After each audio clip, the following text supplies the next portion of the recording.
तो एक बार फिर से मैं परमेश्वर का धन्यवाद करता हूँ कि परमेश्वर ने मुझे अवसर दिया कि परमेश्वर के वचन को मैं आपके बीच में रखूँ।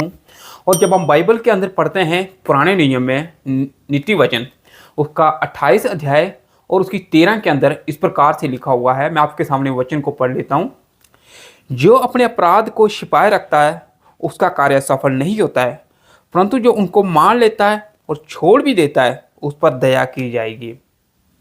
आज मैं हर एक जवान मसीह भाई बहनों को ये कहना चाहता हूँ, लेकिन बहुत सारे ऐसे जवान स्त्रियां जवान पुरुष हैं जो गलती कर लेते हैं और गुनाह कर लेते हैं।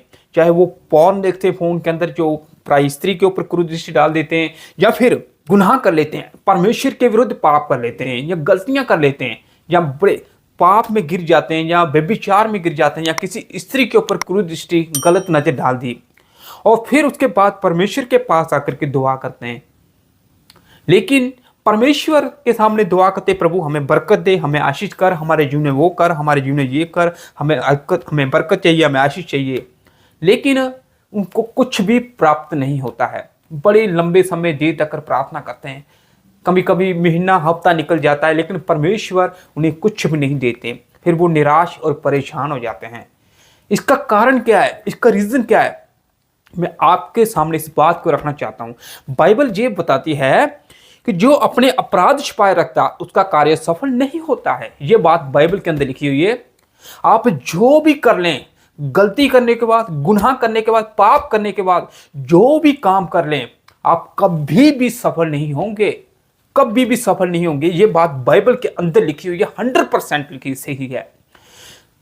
आप गुनाह करते हैं, गलती करते हैं, पाप करते हैं, और फिर परमेश्वर के पास आकर के उस काम के लिए सफलता मांगते हैं, आपका काम कभी भी सफल नहीं होने पाएगा।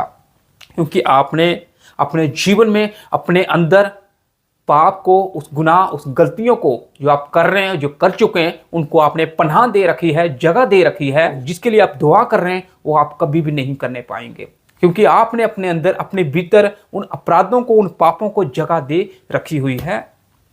और इसलिए बाइबल के अंदर लिखा है, नीति वचन उसका 15 उसके 3 के अंदर लिखा है, परमेश्वर की आंखें सभी स्थानों पर लगी रहती हैं, भले और बुरे दोनों को देखती रहती हैं। इंसान को लगता है अगर मैं कुछ गलत कर रहा हूं, मैं कुछ गलती कर रहा हूं, तो वो छिप करके गलती कर लेता है, छिप करके पॉर्न देख लेता है फोन में, छिप करके किसी स्त्री के साथ गलत कर लेता है, या फिर किसी स्त्री के बारे में कुदृष्टि डाल लेता है, या फिर और भी बहुत से गुनाह कर लेता है जो परमेश्वर के विरुद्ध है, पाप।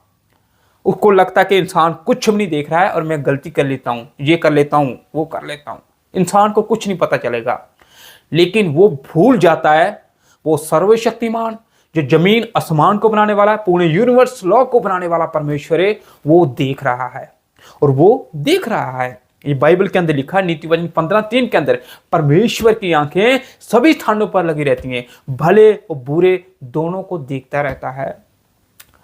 अगर आप अपने जीवन में पाप को रखकर चलते हैं और गुनाह को पनाह दे करके चलते हैं, और आप परमेश्वर के सामने प्रार्थना करते हैं, प्रभु मेरा ये काम बन जाए, मेरा वो काम बन जाए, आपका कार्य सफल नहीं होगा, क्योंकि आपने अपने अंदर, अपने भीतर पाप को पनाह, पाप को जगह दे रखी हुई है।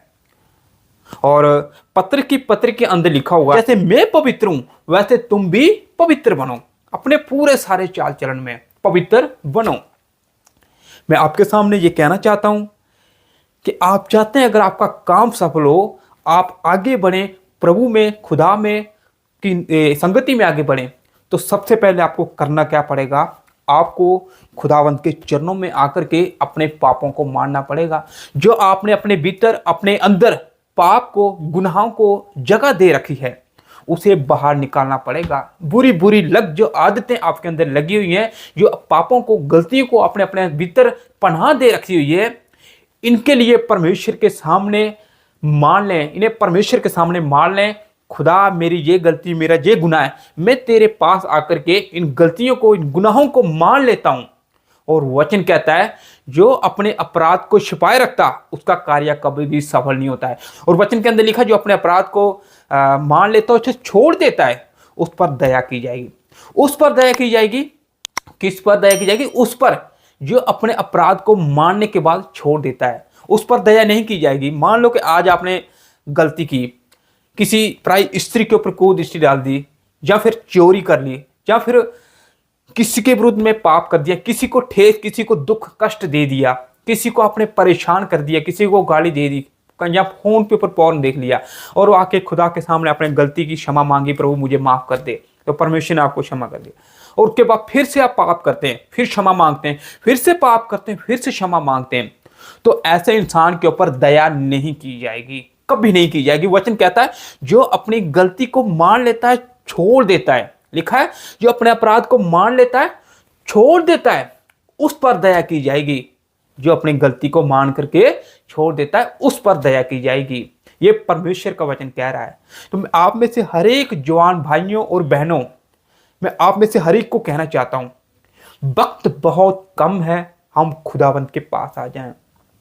आज जिस संसार में हर एक इंसान जो है वो पूरी तरह से बदल चुका होगा। मेरा कहने का मतलब है इंसान जो है पूरी तरह कठोर हो चुका है। इंसान अपने गुनाह, अपनी गलती को कभी भी नहीं मानना चाहता है कि मैंने ये गलती, ये गुनाह किया हुआ है।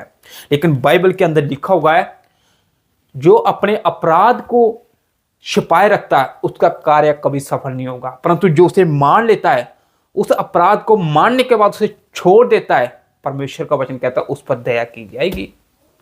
और यशायाह की पत्री के अंदर लिखा तुम्हारे पाप चाहे जैसे भी क्यों ना हो, सबके सब उनकी नाई स्वेद किए जाएंगे यदि हम नम्र और दीन होकर के परमेश्वर के सामने प्रार्थना कर करके अपने पापों को मान भी लेते हैं और उन्हें छोड़ भी देते हैं। परमेश्वर इस वचन के द्वारा आप सबको आशीष करे।